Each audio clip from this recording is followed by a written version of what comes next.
Muy buenas mis precenistas y bienvenidos a un nuevo vídeo del canal. Hoy os voy a explicar cómo se juega a Stone Age en la versión invierno, ¿vale? De esta edición de Stone Age de 10 aniversario. Vimos el otro día en un vídeo la preparación de la partida y hoy vamos a ver cómo se juega. Si no os importa, os voy a explicar cómo se juega a este juego con una preparación a 2 jugadores, ¿vale? Porque lamentablemente pues no tengo más espacio. ¿Vale? Pero bueno, explicaré primero cómo se juega con las particularidades que tiene jugar una partida de 3 y 4 jugadores y luego al final veremos las particularidades en la partida a 2 jugadores, ¿vale? Porque hay algunas cosas un poquito más restrictivas. ¿Vale? Entonces, bueno, pues como veis he desplegado el tablero, he preparado todo, he puesto los recursos, he puesto allí la comida, he repartido 12 de comida a cada jugador, los 5 meeples iniciales a cada jugador, he dejado aquí la reserva de meeples por si acaso los jugadores crean nuevos meeples. He puesto aquí en el track de agricultura el número 0, en el track de puntuación el número 0, un meeple de cada color. He hecho dos pilas, como somos 2 jugadores en la partida, he puesto 2 pilas de 7 edificios cada una, barajadas al azar. Y las herramientas que he puesto una montañita con la del número 1 y montañita con la del número 3. He puesto las 4 cartas iniciales, el resto del mazo lo dejo aquí. Dejo aquí los dados, o bueno, si utilizáis una torre de dados, ponéis una torre de dados, dejáis por aquí los 7 dados. Y al azar vamos a repartir el jugador inicial. Supongamos que le toca al jugador verde ser el jugador inicial. En primer lugar, tengo que comentaros que en esta edición 10 aniversario tenemos también la variante de iglús, que si jugáis con ella simplemente es poner los iglús por aquí a un lado del tablero. Yo incluso podéis utilizar estos 2 espacios que se quedan vacíos en una partida de 2 jugadores para poner los iglús. ¿Vale? Podéis jugar, yo os recomiendo que siempre juguéis con la mini variante de los iglús, porque bueno, es una variante que le da un poquito también más de estrategia. Sobre todo es una carrera inicial a ver quién consigue esos iglús que dan bastantes puntos, ¿vale? Entonces, bueno, pues es una carrera, una lucha al principio de la partida, que es tan difícil el comienzo, porque hay pocos recursos, porque tenemos poca comida, porque tenemos que ir avanzando en otras cosas, pero también es un poquito una carrera por a ver quién consigue esos iglús. Aunque una partida de 2 jugadores, os digo que por lo general los iglús se reparten bastante bien. Es decir, si un jugador consigue 2, seguramente el otro jugador consiga los otros 2. Pero bueno, si tú consigues el iglú del oro y de la piedra, te será mucho más puntos que el que se lleve el iglú de la madera y de la arcilla. Entonces, bueno, es una carrerita a ver quién consigue esos puntos. También tenemos 2 variantes, la de los animales salvajes, que para explicaros cómo se juega he preferido no incluirla. La veremos luego en otro vídeo aparte. Y también tenemos la variante de el crudo invierno. Ya sabéis que en el tablero de verano no aparece esta línea de aquí que pone más oro, ¿vale? Y en los edificios de verano no pone en ninguno, fijaros este que es igual, son 13 puntos por 2 arcillas y una piedra, ¿vale? Pero en invierno muchas veces debajo de los puntos que nos da construir un edificio determinado nos pone más piedra, ¿vale? Esta es la variante del crudo invierno, significa que en nuestra tribu se puede gastar recursos adicionales para construir de una forma mejor los edificios para aguantar el crudo invierno. Aquí significa que si, luego lo veremos más tranquilamente, pero yo os aconsejo que juguéis con esta variante como si fuera la partida normal, ya que es una variante muy interesante y apenas añade dificultad. ¿Vale? Más oro y más piedra en algunos de los edificios. En algunos, solamente en los que pone el icono ahí de más piedra.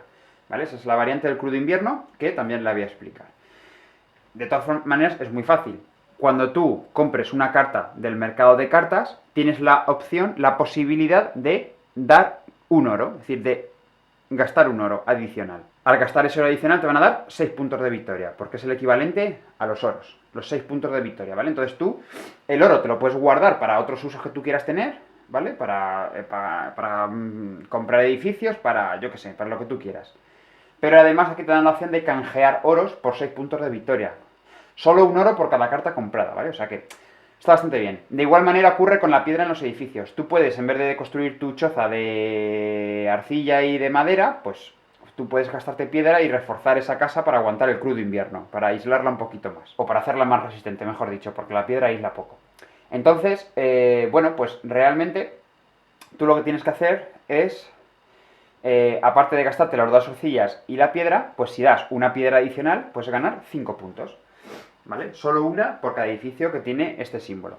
¿Vale? Es decir, es una variante que te permite canjear un recurso adicional por puntos de victoria, con lo cual está bastante bien. Así que nada, dicho las mini variantes con las que podéis jugar, ya digo que los animales salvajes las vamos a ver en un vídeo aparte porque es un poquito más compleja, voy a explicar cómo se juega este Stone Age.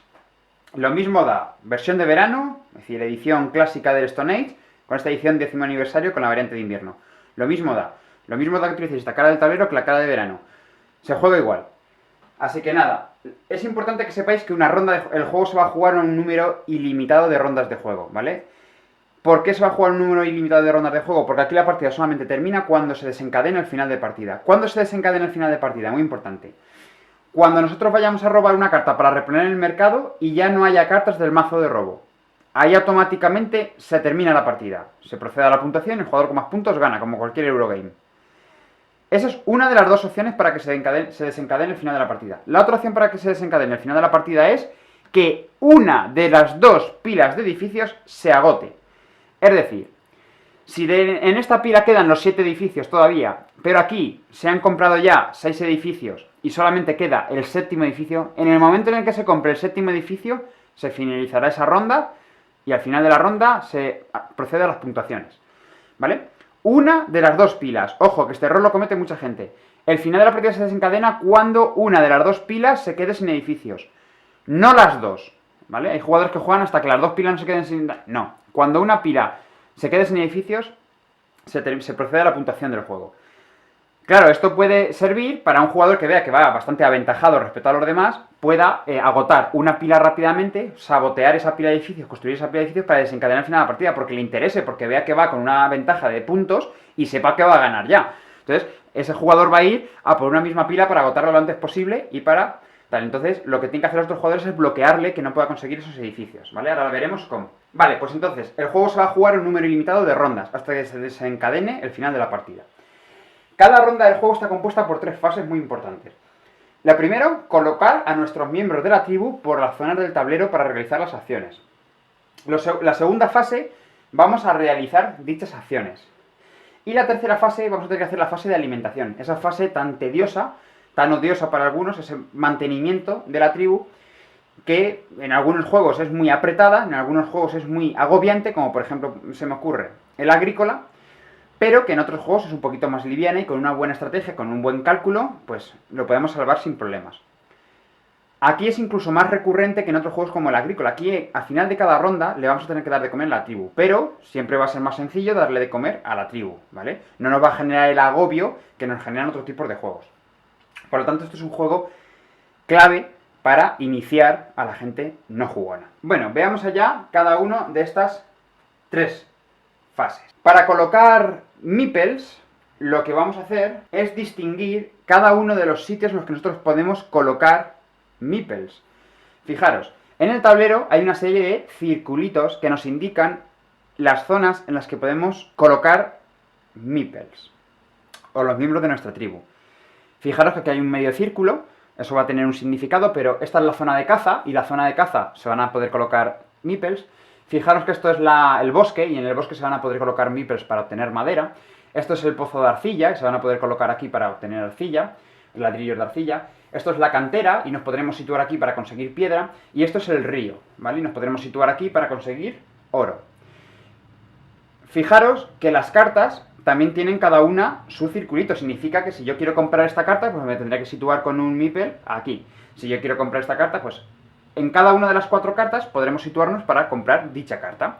Fijaros que los edificios también tienen un circulito. Significa que será otra posible localización donde yo me pueda ubicar para poder comprar ese edificio y construirlo en mi tablero de juego. ¿De acuerdo? Fijaros que los iglús, cada uno de los iglús, cuando yo quiera construir, tenga por ejemplo 3 maderas conseguidas y quiera construir el iglú de la madera, pues me tendré que situar sobre el iglú de la madera para poder construirlo. Y luego fijaros que tenemos la zona del poblado o de la aldea, que tiene 3 posibles localizaciones. Una es la casa de la agricultura, ¿vale? En la que me podré situar, hay un circulito. Aquí es una choza de la familia, donde me podré situar con 2 meeples, porque cada uno de los circulitos representa a un miembro de la tribu que se pueda situar. Y aquí, que es la herrería, ¿vale? Donde está el herrero, también me podré situar ahí con un meeple, ¿vale? Fijaros que en cada una de las localizaciones hay una serie, un número determinado de círculos. Eso significa que en esta localización yo podré situar tantos meeples como círculos haya. sin poder pasarme. Por ejemplo, en el bosque tenemos 1, 2, 3, 4, 5, 6, 7.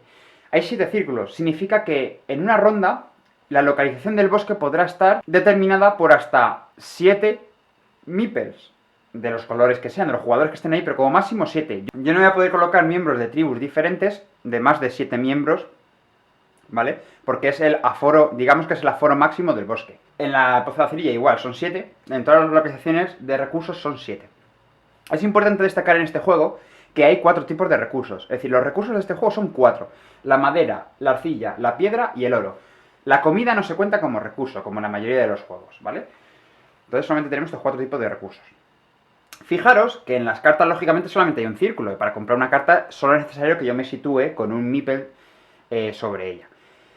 Y también tener en cuenta que si yo me sitúo aquí, lógicamente ningún otro jugador se podrá situar en la misma carta. ¿Por qué? Porque solamente hay un círculo, y el primero que ocupe ese círculo, ya lógicamente se habrá quedado con esa localización. Igual con los edificios, solamente tienen un círculo, igual con los iglús, e igual, por ejemplo, con el herrero. Si yo me sitúo donde el herrero, ningún otro meeple de ninguna otra tribu podrá situarse también en el herrero durante la misma ronda. ¿Vale? Fijaros que la choza familiar tiene 2 círculos. Esto significa que en esta localización obligatoriamente me tengo que situar con 2 meeples de la misma tribu para yo poder realizar la acción de la choza del amor o de la choza familiar, que ya veremos qué acción es. Igual pasa con la casa de agricultores, yo solamente me podré poner con un meeple porque solamente hay un círculo. Todo esto es así, los círculos marcan el número limitado de meeples que podemos situar en esa localización, ya sea de entre 2 tribus o 3 tribus, es decir, entre 2 jugadores, 3 jugadores, pero con una salvedad. En la zona de caza, que es para obtener la comida, está representada por un semicírculo. Eso significa que yo me voy a poder situar, bueno, es una semielipse más que un semicírculo. Se van a poder situar una cantidad ilimitada de meeples, ¿vale? Es decir, no hay límite para situarnos aquí. ¿Cómo nos vamos a ir situando? Bueno, pues el jugador inicial va a empezar siempre la ronda de juego.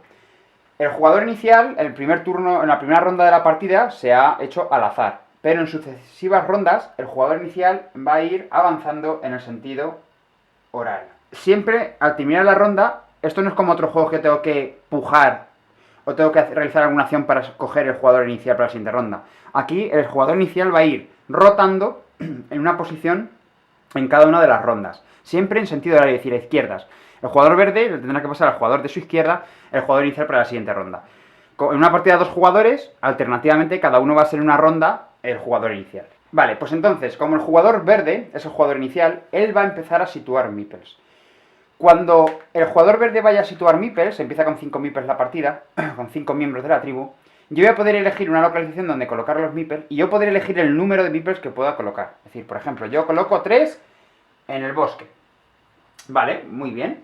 Ahora le va a tocar al jugador rojo, ¿vale? Porque esto es colocación de miembros de la tribu alternativamente. Va a empezar el jugador inicial, pero después le va a ir tocando alternativamente a cada jugador.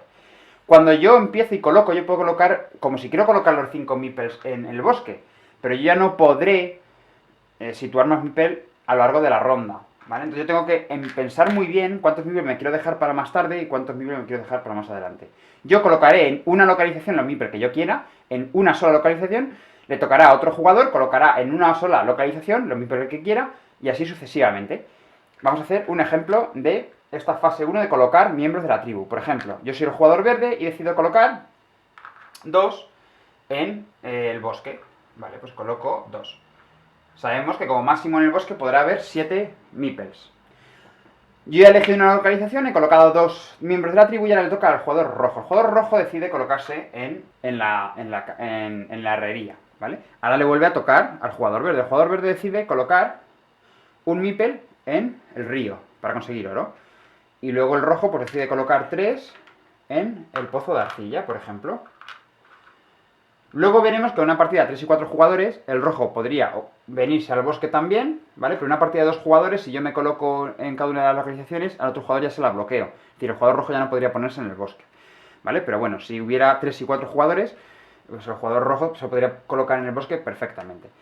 Vale, el jugador rojo se ha colocado en el pozo de arcilla y ahora yo me coloco, por ejemplo, en la zona de caza para obtener comida, ¿vale? Los meeples los pongo tumbados para que se vean como la vista cenital de la cámara es desde arriba, pues para que lo veáis bien. Y el rojo luego puede decidir situarse en la cabaña de la agricultura.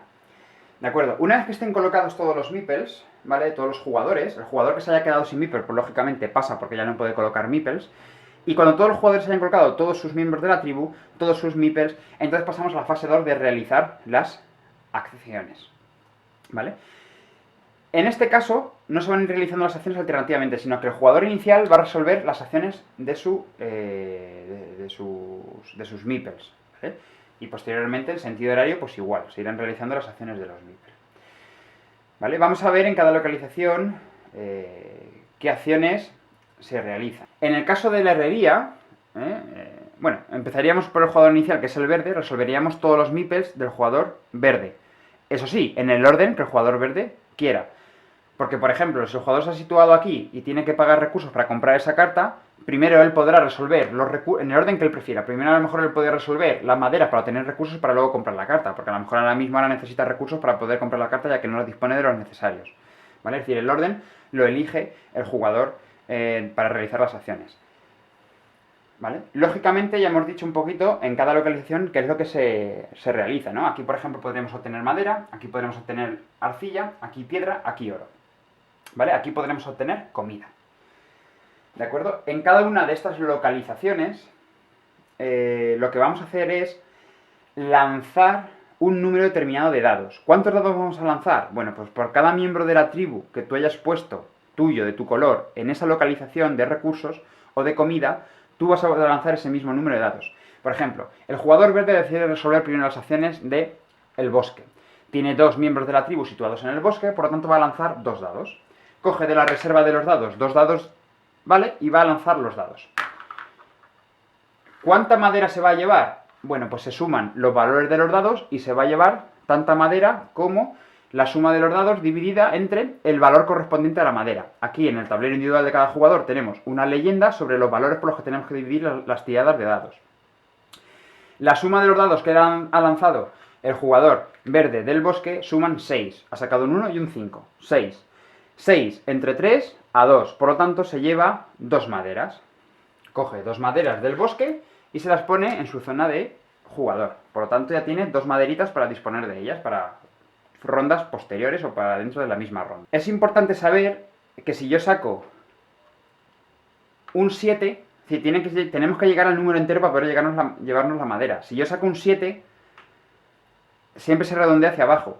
2 maderas son 6, he sacado un 7, ese 1 lo pierdo. ¿Por qué? Pues porque no llego a 9 para llevarme la tercera madera, ¿vale? Incluso si hubiera sacado un 8, perdería esos 2 puntitos extras porque tengo que llegar a 9 para conseguir la tercera madera, ¿vale? Eso es importante. Fijaros que tengo otro meeple verde en la zona del río. Pues aquí solamente, como solamente he puesto uno, podré lanzar solamente un dado.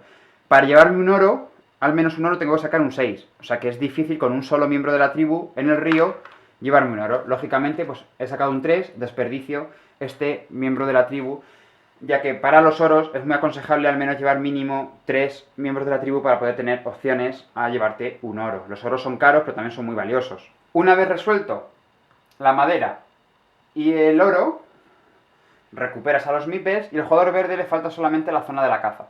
Fijaros que en la zona de la caza igual, ¿vale? Es como si fuera uno de los 4 recursos. Vamos a lanzar la misma cantidad de dados que meeples haya y vamos a dividir entre el valor correspondiente a la comida, que es un 2. Como veis, la comida es más fácil, no es un recurso, pero es, digamos, el elemento más fácil de conseguir en el juego. Lanzamos los dados y saco un 4. 4 entre 2, 2 comidas. Pues cojo 2 comidas de la reserva y me las pongo en mi tablero. Al recuperar estos meeples yo he realizado todas las acciones correspondientes al jugador verde. Por lo tanto, ahora pasaría en sentido horario al siguiente jugador.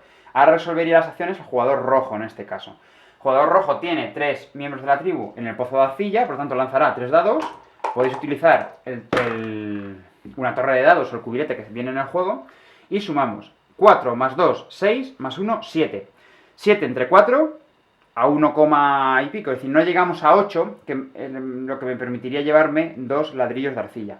Por lo tanto, solamente me voy a poder llevar 1. Es una pena, se malgastan esos dados. Aunque ahora veremos que con las herramientas podemos mejorar esa tirada de dados. Vale, seguimos y fijaros que ahora vamos a ver qué acción es la de la herrería. Cuando yo recupero al meeple y realizo la acción del herrero, yo me llevo una herramienta de valor, primero 1 porque no tengo de valor 1 todavía aquí ninguna, ¿vale? De valor 1 y me la llevo a los espacios correspondientes para las herramientas. Estas herramientas me van a permitir mejorar la tirada de dados una vez por ronda, porque al final de la ronda se van a enderezar y la voy a poder utilizar para la siguiente ronda, ¿vale? Las herramientas no se gastan, las tienes ahí. Entonces, por ejemplo, si yo ahora tengo una herramienta y estoy en el pozo de arcilla y lanzo un dado y saco, por ejemplo, un 3, fijaros que no he llegado a 4 para llevarme un ladrillo de arcilla, pero yo puedo utilizar esta herramienta, la giro para indicar que la he utilizado en esta ronda y puedo sumar un valor de 1 a la tirada de dados que yo haya tenido. Da igual los dados que yo haya tirado, si mi tirada ha salido 17, pues tendría 18, ¿vale? Y puedo sumar un 1 a esa tirada de los dados. En este caso, en el ejemplo que os he puesto, imaginaros que he sacado un 3, por tanto me falta un valor de 1 para llegar a llevarme un ladrillo de arcilla. Yo puedo gastar la herramienta y el 3 convertirlo en un 4 y por ello me llevo mi ladrillito de arcilla. O sea que puede ser bastante interesante. Al final de la ronda yo tengo que enderezar las herramientas porque las voy a tener disponibles para la siguiente ronda. Conforme me vaya llevando herramientas, pues voy a tener cada vez más herramientas. Cuando complete los 3 huecos de herramientas, lo que tendré que hacer si me vuelvo a colocar en el herrero es mejorar la herramienta de nivel 1 a nivel 2, dándole la vuelta. ¿De acuerdo? Entonces, cuando yo utilice esta herramienta, obtendré un +2 en las tiradas de los dados. Si utilizo, por ejemplo, las 3 herramientas, en una tirada, por ejemplo, de madera, pues incrementaré en 2, 3, 4, en 4. Y ahora, por ejemplo, si tengo un meeple aquí en la madera y utilizo esas 4 y lanzo el dado, he sacado un 1, vaya, no me llevo ninguna madera, pero bueno, puedo, por ejemplo, gastar este 2 y el 1 se convertiría en 3, por tanto me llevaría una madera. No me interesa gastar estas 2, porque aunque yo gaste un 2, no llegaría a 6, me quedaría en 5, no llegaría a 6 para llevarme 2 maderas. Por lo tanto, esas 2 me las reservo para otra tirada que tenga que efectuar en la ronda, ¿vale? Y al final de la ronda, las herramientas se enderezan. Cuando pasemos cuando todas las herramientas las tengamos en el 2, pues tendremos que pasar al 3. Ya sustituyo una de 2 por una de 3. Y así sucesivamente. Cuando tengamos 3, 3 y 3, le daremos la vuelta y ya tendremos el nivel 4. En la cabaña familiar, si yo me sitúo con 2 meeples, la acción correspondiente al situarme aquí es de ganar un meeple de la reserva a mi tribu. Por lo tanto, si yo me sitúo aquí, cogeré con 2 meeples, obligatoriamente con 2 meeples, cogeré un nuevo meeple de la reserva y yo ya jugaré con 6 meeples en la partida, ¿de acuerdo? Es decir, cada vez yo iré incrementando mi tribu y tendré más trabajadores para poder situarme en las diferentes localizaciones con un trabajador más, lo cual me va a reportar numerosos beneficios. Pero también es cierto que en la fase de alimentación yo voy a tener que alimentar con una mayor cantidad de comida a mi tribu, lógicamente. Pero bueno, yo creo que compensa los beneficios que tiene el colocar un trabajador más en las localizaciones respecto a darle de comer un poquito más a la tribu. Y por último, esta localización significa subir en 1 el track de agricultura. Si yo me sitúo aquí, realizo la acción y subo en 1 el valor del track de agricultura. Este track de agricultura lo que me va a proporcionar es en la fase de alimentación, yo voy a coger tantas comidas como nivel de agricultura yo tenga. Significa que si yo estoy en el nivel 1 de agricultura, me van a regalar 1 de comida en la fase de alimentación. Si yo estoy en el track 6 de agricultura, me van a dar 6 comidas. Esto puede ser muy importante a la hora de alimentar a nuestra tribu, porque a lo mejor si estamos en un nivel 8 de agricultura y tengo 8 meeples jugando con ellos, lógicamente no voy a tener que gastar ninguna comida, es decir, lo que me dan por lo que tengo que alimentar, ¿vale? Porque ahora veremos que cada meeple gasta 1 de comida, entonces, bueno, pues es muy interesante el ir avanzando en el track de alimentación, en el track de agricultura, para que me den ese apoyo de comida y no tenga que estar perdiendo todas las rondas meeples, situándolos aquí en la zona de caza para ir recopilando comida, ¿vale? Me puedo ir ayudando de este track de agricultura. ¿Qué más nos queda ver? Bueno, pues nos queda ver la zona de las cartas. Si yo me sitúo aquí, fijaros que encima de las cartas tenemos una zona que nos indica los recursos que tenemos que pagar para comprar dicha carta. Fijaros que la carta que está situada más a la derecha es la más barata porque tenemos que dar un recurso a nuestra elección, es decir, puede ser un oro, una madera, una arcilla, una piedra, viene representado por los 4 colores. Lógicamente intentaremos siempre dar recursos de menor valor, madera o arcilla, porque son los recursos de menor valor. Normalmente la piedra y el oro son recursos de gran valor y tendremos que intentar usarlos para comprar edificios o para canjearlos por puntos, ¿vale? Porque son recursos muy valiosos. Pero imaginaros que me interesa muchísimo esta carta. Esta carta me va a salir cara, porque me voy a tener que dar 3 recursos a mi elección, ¿vale? 2 maderas y una piedra, o 3 maderas, o 3 oros, lo que yo quiera. Entonces imaginemos, jugador verde tiene 2 recursos, imaginemos que le interesa mucho esta carta, por lo que sea, y se sitúa aquí, le va a costar 2 recursos, ¿vale? Pues nada, pues cuando realice la acción, pagaría los 2 recursos a la reserva y se podría llevar la carta, ¿vale? Las cartas tienen siempre 2 efectos. Un efecto que es al final de la partida, para que te dé puntos al final de la partida, ese efecto está en la parte inferior de la carta, y un efecto inmediato, que es lo que está en la parte superior de la carta. Esta carta, por ejemplo, te indica, coges 2 recursos a tu elección, ¿vale? Pues imagínate que coges 2 oros, ¿vale? Pues 2 oros, ¿vale? Y además, este efecto es al final de la partida. En concreto, estos son cada uno de los objetos diferentes que hay en la baraja, de los 8 objetos diferentes, para establecer un set collection, ¿vale? Que ahora lo veremos. El jugador coge esta carta y la pone boca abajo en su zona de cartas, ¿vale? Ya la tiene adquirida para el final de la partida. Ha obtenido el recurso, el efecto inmediato, que es 2 oros, ha elegido, y este objeto para la set collection del final de la puntuación, que se lo deja boca abajo para que los otros jugadores no sepan qué objeto tiene. ¿Qué nos falta por ver? Los edificios. Los edificios es muy sencillo. Si yo me sitúo aquí, simplemente tengo que pagar el coste de construcción de ese edificio. Bueno, se me olvidó deciros, cuando yo tengo esta carta, si tuviera un oro, lo podría dar para avanzar 6 puntos en el track de puntuación, ¿vale? Imaginemos, pues yo qué sé. Lógicamente no valen los recursos que acabas de obtener, tienes que tenerlos de antes.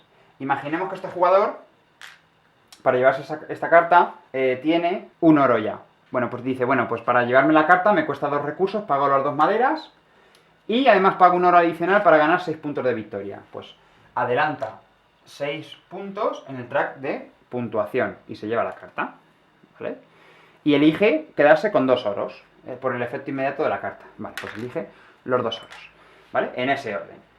Los edificios es muy sencillo. Pagas el coste de construcción. Por ejemplo, el jugador rojo, si tuviera los recursos, pues pagaría 2 ladrillos de arcilla y una piedra y construiría el edificio. En este caso, como os he comentado antes, en la variante del Club de Invierno tiene la opción de pagar una piedra adicional, pero una y solo una, ¿vale? Para llevarse 5 puntos extra. Por lo tanto, si no paga la piedra adicional, se llevaría 13 puntos de victoria, lo dejaría en el espacio habilitado para los edificios del tablero individual, ¿vale? Y ganaría 13 puntos de victoria. Si tuviera una piedra adicional y la pagase, ganaría 5 puntos extra. Por tanto, en vez de 13, pues hubiera ganado 18 puntos, ¿vale? Porque las piedras dan 5 y los oros aquí 6, ¿vale? Entonces, en vez de ganar 13, pues habría ganado 18 puntos, ¿vale? Hay que deciros que los recursos son ilimitados. Significa que si os acaban las maderitas de un recurso concreto, podéis sustituirlo pues con cubos de colores o con otro tipo de material, ¿vale? Aunque, bueno, es raro que se agoten, pero una partida de 4 jugadores es posible que ocurra. Al igual que los espacios de edificios, no os penséis que como máximo puedo construir 5 edificios, ¿vale? Simplemente cuando yo esto lo tenga completo, con los 5 edificios, pues yo seguiré apilando uno encima de otro, ¿vale? Pero no hay un límite de construcción de edificios, ¿vale? Tengo que deciros también que hay edificios pues, que tienen unos requisitos, bueno, este que imaginemos que lo hubiera comprado. Hay algunos pues que tienen requisitos, os viene en el juego un suplemento que os indica los tipos de cartas, todos los efectos y los costes de los edificios. En este caso tú tienes que pagar 5 recursos de los que tú quieras, pero tienen que ser de 3 tipos diferentes. Significa que tú no puedes pagar 5 maderas o 5 arcillas, no. Tienes que pagar 5 recursos, pero entre ellos tienen que ser de al menos 3 tipos diferentes, ¿vale? Porque nos indica entre paréntesis 3 tipos diferentes. Significa que puedes pagar con, por ejemplo, 2 maderas, 2 arcillas y una piedra. O 3 piedras, una madera y una arcilla, ¿vale? O 2 oros, una piedra, una arcilla y una madera. Es decir, incluso podrían ser de los 4 tipos diferentes, pero al menos 3 tipos diferentes. Y como veis, los puntos que te da aparecen entre interrogante. ¿Por qué? Porque en función de lo que tú pagues para comprar ese edificio, así ganarás puntos de victoria. Si pagas, por ejemplo, 2 oros, una piedra, una arcilla y una madera, pues lógicamente sumas los puntos correspondientes a cada valor de cada recurso. Has pagado 2 oros, por lo tanto te llevas 12 puntos. Y luego has pagado una piedra, una arcilla y una madera. Por lo tanto ganas 12 más 5, 17. Más 4, 21. Más 3, 24. Pues 24 puntos te reportaría este edificio, ¿vale? Es decir, lógicamente, según los recursos que utilices para pagar, pues te reportará más puntos o menos puntos. Si utilizas recursos más valiosos te va a dar más puntos. Y si utilizas recursos menos valiosos te va a dar menos puntos. Porque imagínate que de 24 puntos, pagando 2 oros, imagínate que pagas 3 maderas, una arcilla y una piedra. Pues 3 por 3, 9, más 4, 13, más 5, 18. Es decir, fijaros que de 24 puntos a 18 puntos, pues hay bastante diferencia en puntos, ¿vale? En función de los recursos que utilices, pues te dará más o te dará menos. Fijaros este edificio de aquí, que te exige 4 recursos de los 4 tipos diferentes. Es decir, tienes que pagar, pues eso. Eso es muy específico porque te pide una madera, una arcilla, una piedra y un oro. ¿Vale? Y te reporta, pues eso. 6 más 5, 11, más 4, 15, más 3, 18 puntos. Y fijaros en este caso. Este caso también es muy particular.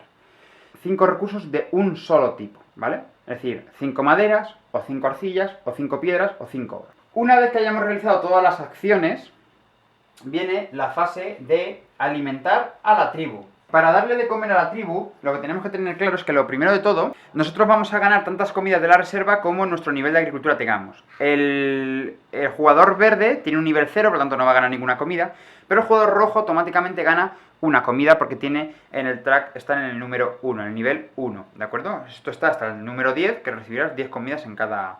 Y como máximo se pueden conseguir 10 miembros de la tribu, 10 meeples, por lo tanto, si llegas al nivel 10... nunca tendrás que alimentar a la tribu porque siempre te darán 10 y tú tendrás que pagar 10. O sea que, fijaros, incluso puede ser que ganes comida. Imagínate que tienes 5 miembros de la tribu y estés en el nivel 6. Cada turno vas ganando una comida de remanente. Entonces, el rojo tiene una comida porque está en el nivel 1 del track de agricultura y hay que alimentar. Cada meeple de cada tribu consume una comida. El jugador verde tiene 5 meeples, por lo tanto tiene que pagar 5 comidas a la reserva. ¿Vale? Y el jugador rojo, que en este turno ha incrementado su tribu en un miembro más, va a tener que pagar 6. Por tanto, coge 5 y 1, 6. Y lo paga a la reserva. ¿De acuerdo? Una vez que hayamos alimentado, pues ya el jugador inicial se movería. ¿Vale? Pero antes tenéis que tener en cuenta una cosa. Si un jugador no tiene suficiente comida para alimentar a su tribu, puede canjear recursos por cada comida que le falte. Significa que imaginemos que el jugador verde tiene 5 meeples y solo tiene 4 de comida. ¿Vale? Imaginemos esta situación. Le falta 1 de comida. Significa que puede dar un recurso, es decir, por cada comida que te falte puedes dar un recurso. Fijaros que es una pena desperdiciar un oro así. Pero claro, si tú no quieres dar recursos, o bien no tienes recursos que dar, vas a tener que retroceder 10 puntos de victoria. ¿Vale? Por lo tanto, del 6 vamos a pasar 1, 2, 3, 4, 5, 6, 7, 8 y 9 y 10. Al 96, es decir, perdemos 10 puntos de victoria. Por lo tanto, siempre va a ser interesante o tener bien siempre comida para alimentar al tribu, lo cual no es muy difícil, no es como, por eso es un gran juego de iniciación, porque planificándote bien, que además se le puede enseñar a los niños también a planificarse muy bien, para que no falte la comida, pues entonces, planificándote bien, no creo que tengas problemas de que te falte comida en ningún momento de la partida. Pero, no obstante, podrás pagar recursos por cada comida que te falte. Y si no tienes recursos o no quieres pagarlos, digamos que a lo mejor pues prefieres no desprenderte de un oro porque te va a ser súper útil en tu próxima ronda, pues pierdes 10 puntos de victoria y ya está. Solo 10 puntos, aunque te falten 5 de comida, ¿vale? Solo retrocedes 10 puntos, no retrocedes 10 puntos por cada comida que te falte, ¿de acuerdo? Solo 10 puntos. Cuando hayamos dado de alimentar a toda nuestra tribu, lo que vamos a hacer es pasar el jugador inicial al siguiente jugador en el sentido horario, es decir, a izquierdas. Las cartas, lógicamente, las vamos a desplazar, por lo tanto, la carta que antes era carísima, siempre se van a desplazar hacia la derecha según los huecos. Ahora la carta que antes era carísima y que costaba 4 recursos, ahora lógicamente va a costar 3 recursos. Y los huecos que queden, sacamos una nueva carta. ¿Vale? Siempre a la izquierda del todo. La carta nueva que salga del mazo va a ser la más cara. ¿Vale? Y va a ir siempre avanzando hacia derechas. Cada jugador va a enderezar todas las herramientas que hubiera gastado en su turno. ¿De acuerdo? Para volver a tenerlas disponibles para la próxima ronda. Y estaríamos ya preparados para volver a la situación de colocación de meeples. La fase número 1 de la siguiente ronda, que sería la de colocación de los miembros de la tribu, ¿vale? Y así sucesivamente iríamos jugando todas las rondas consecutivas hasta que se den las dos cosas de determinación de final de la partida. Que se agote una pila de edificios o que vayamos a robar una carta y no tengamos carta para robar. ¿Cómo se hace el recuento final de la puntuación? Pues muy sencillo. Lo primero que tenemos que ver es los recursos que nos hayan quedado en nuestra zona de juego. Es decir, aquí la pena es que no vamos a poder convertir en puntos de victoria según los valores de cada recurso, porque cada recurso que nos haya quedado en nuestro tablero individual va a contar solamente un punto. Por lo tanto, el jugador verde solamente se podrá anotar un punto más, porque tiene un oro, y este jugador se va a anotar 2 puntos porque tiene 2 ladrillos de arcilla. Cada recurso al final de la partida que hayas quedado aquí sin utilizar, te va a contar solamente un punto. Después vamos a pasar a ver el set collection de todos los objetos que haya adquirido un jugador durante la partida. Hay objetos de estos que tienen un fondo verde de hierba, y en función de las cartas que hayas adquirido, pues vas a ganar unos puntos determinados. No se ha complicado mucho el autor del juego, como en muchos juegos. Aquí simplemente es elevando al cuadrado. Si tienes tu primer set collection, aquí tienes la leyenda. Si tienes 3 objetos diferentes de la colección, ganas 9 puntos. Si tienes 7 objetos de la colección, ganas 49 puntos. Y si tienes los 8, ganas 64 puntos. Es posible incluso que cojas 2 objetos iguales durante la partida. Porque te has visto la necesidad o porque te gustaba mucho el efecto inmediato de la carta. No pasa nada, se pueden establecer más de un set collection. En el primer set collection pones todas las cartas diferentes y puntúas. Y luego tendrías un segundo set collection, que seguramente sea solamente de una carta o de 2 cartas diferentes, y puntuarás pues 1 o 4 puntos en función de lo que corresponda. Estos juegos se representan en los avances culturales, ¿vale? Bueno, pues cada objeto que tengas implica un avance cultural diferente, y pues esto puede ser la artesanía, esto puede ser la música, esto puede ser, por ejemplo, el cultivo de especies, yo qué sé. No, el tema de... No sé, es que esto se me representa como una rama de olivo, ¿no? O incluso la Semana Santa, ¿no? No sé. El juego lo representa como un avance cultural, ¿vale? Entonces, cuanto más objetos tengas de la colección, pues mayor será tu puntuación. Y luego también vamos a ganar recursos por los efectos de las cartas ocre, ¿vale? En este caso lo tenemos aquí también representado. Vamos a sumar, por ejemplo, los chamanes, vamos a sumar todos los chamanes de las cartas que hayamos conseguido. Si yo, por ejemplo, termino con estas 2 cartas, en total yo tendré 2 chamanes, que tendré que multiplicar por los miembros de la tribu que yo tenga. Si al final de la partida yo he acabado con 6 miembros de la tribu, pues tendré 2 por 6, 12 puntos de victoria. ¿De acuerdo? Lo mismo pasa con los herreros. Los herreros yo voy a multiplicar todos los herreros que tengas en mis cartas por el nivel máximo que yo haya conseguido de nivel de mis herramientas. Por ejemplo, si he terminado la partida en este caso, y tengo, por ejemplo, 4 herreros en mis cartas, multiplicaré 4 por 3 más 2, 5, más 2, 7, pues 4 por 7, 28, pues 28 puntos avanzaré. En el caso de los albañiles, pues sucede lo mismo. La cantidad de albañiles que yo tenga en mis cartas los multiplicaré por el número de edificios que yo haya construido. Si he construido 5 edificios y tengo 5 albañiles, 5 por 5, 25 puntos. Y los agricultores, pues igual, contaré todos los agricultores que yo tenga en mis cartas y lo multiplicaré por el nivel de agricultura al que yo haya llegado al final. ¿Vale? Bueno, pues si me he quedado al final por el nivel 7 y tengo 4 agricultores, pues igual 7 por 4, 28 puntos. ¿Vale? Es decir, ganaremos puntos por el set collection de objetos, que vienen representados por un objeto diferente en fondo verde, y luego el fondo ocre, el fondo este de playa, de arena. Yo contaré todos los que tenga de cada tipo y multiplicaré en función del nivel de desarrollo de esa bueno, pues de herramientas o de edificios o de miembros de la tribu de agricultura. Ahora vamos a ver muy rápidamente cuáles son los cambios con 2 y 3 jugadores, ¿vale? Como hemos dicho, cuando hay 3 y 4 jugadores en la partida, nos podemos situar, aquí por ejemplo pueden situar 3 verdes, 2 rojos y 2 azules, ¿no? Es decir, nos podemos situar varias tribus diferentes y tal, siempre y cuando no sobrepasemos los 7 miembros en total, porque hay 7 circulitos, ¿no? Aunque si bien es cierto, en la caza es ilimitado. Pero cuando jugamos con 2 y 3 jugadores va a haber ciertas restricciones que vamos a tener que cumplir para poder bloquearnos sitios y hacerlo más atractivo el juego. En concreto, para 2 jugadores solamente se pueden ocupar 2 lugares en la aldea, ¿vale? Fijaros que la aldea tiene 3 lugares posibles. Hemos dicho la herrería, la choza familiar y el campo. O la casa de agricultores, como lo queráis llamar, ¿vale? De esas 3 localizaciones, en el momento en que un jugador se coloque en 2, o sea, la tercera en esta ronda ya no se va a poder utilizar. Luego en la siguiente ronda, lógicamente, sí, pero como máximo van a poder estar utilizadas 2 localizaciones de las 3 de lo que es la zona de la aldea, ¿vale? Nunca podremos utilizar las 3. Por lo tanto, también es una carrera un poco, si yo necesito avanzar en el track de agricultura y el otro quiere tal, pues yo me tengo que poner, porque es que en cuanto se coloquen 2 meeple, ya no se va a poder colocar nadie más ahí. Imaginamos que yo me coloco aquí y aquí, por ejemplo, el otro ya ha perdido la herramienta porque ya no se va a poder colocar en la herramienta, ¿vale? Ni siquiera yo tampoco ahí en otra colocación diferente. Es decir, como máximo 2 de las 3 localizaciones van a poder estar ocupadas en la ronda, ¿vale? Y luego en los lugares con materiales, es decir, con los recursos, el bosque o la mina o la cantera o el río, solo se podrá colocar un jugador, ¿vale? Ya os he dicho, si yo me coloco aquí con 2 meeples, el jugador verde ya no se va a poder colocar en esta ronda en el pozo de arcilla. Es decir, nos bloqueamos las localizaciones, como en agrícola, por ejemplo, ¿vale? Por poneros un ejemplo. Ya está, esos son solamente los 2 cambios que hay con 2 jugadores. ¿Cuáles son los cambios que hay con 3 jugadores? Pues igual, en la aldea solamente se van a poder ocupar 2 de las 3 localizaciones, eso es exactamente igual que 2 jugadores.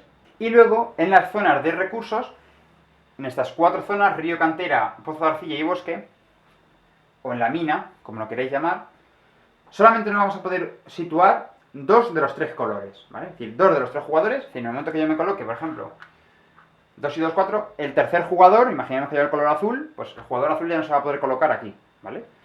Es así de simple, ¿vale? Luego además el manual también os dice unos consejos tácticos que podéis seguir para, bueno, pues para vuestras primeras partidas, aunque son consejos que son la verdad bastante lógicos, ¿vale? Y bueno, ¿qué más explicaros? Yo creo que os explicamos cómo se juega. También deciros, bueno, pues que algunos efectos de las cartas, ¿no? Por ejemplo, aquí simplemente cuando tú te llevas esta carta te dan un oro gratis. Aquí significa que tú vas a hacer una tirada para ganar piedra con 2 dados, ¿vale? Vas a utilizar 2 dados para intentar llevar piedra. Puedes utilizar herramientas. Yo he pagado 2 recursos para llevarme esta carta y ahora yo hago el efecto. Voy a tirar 2 dados. 3. Tengo que llegar a 5 para llevarme al menos una piedra. Pues si tengo herramientas, puedo gastarlas para llevarme piedra, ¿vale? Nos permite hacer una tirada extra para conseguir el tipo de recurso que salga representado a la derecha. Hay cartas, por ejemplo, que nos dan comida. Esta te da 5 de comida. Esta igual harías una tirada para obtener oros. Esta te da directamente 3 puntos de victoria, que te los avanzas en el marcador. Esta, por ejemplo, te da un +1 en el track de agricultura, es decir, automáticamente subes un nivel en el track de agricultura. Esta es una carta muy especial, ya que además hay varias como esta. Esto significa que tiras un dado por cada jugador que haya en la partida. Como esto es una partida de 2 jugadores, tiraremos 2 dados. El jugador que se haya llevado esta carta tira los 2 dados. Y ha salido un 5 y un 1. Es decir, una herramienta y una madera. Entonces tú eliges qué te quedas tú y qué le das a los otros jugadores. Pues mira, pues en este momento me interesa la herramienta. Vale, pues, por ejemplo, si fuera el jugador rojo, diría, vale, pues mejoro de la de 2, mejoro al 3. Y para el otro jugador, la madera. Si fuéramos 3 jugadores, tendrías que tirar 3 dados y seleccionarías quién se lleva cada cosa, ¿vale? Incluido tú. Esto representa la mejora de una de tus herramientas, ¿vale? Vale. Este tipo de carta, que como veis es diferente a esta, significa que esta, en vez de inmediatamente ponerla boca abajo, te la vas a dejar aquí a un lado, porque tienes una herramienta de nivel 4 para usarla y gastarla, ¿vale? Haces una tirada, decides gastarla, sumas +4 al valor de los dados que haya salido y directamente ya le das la vuelta y te la quedas aquí para que te contabilice esto al final de la partida. Digamos que es como una herramienta de nivel 4 de usar y tirar, ¿vale? Y ya dejas la carta boca abajo, ¿vale? A ver más tipos de cartas que podáis ver.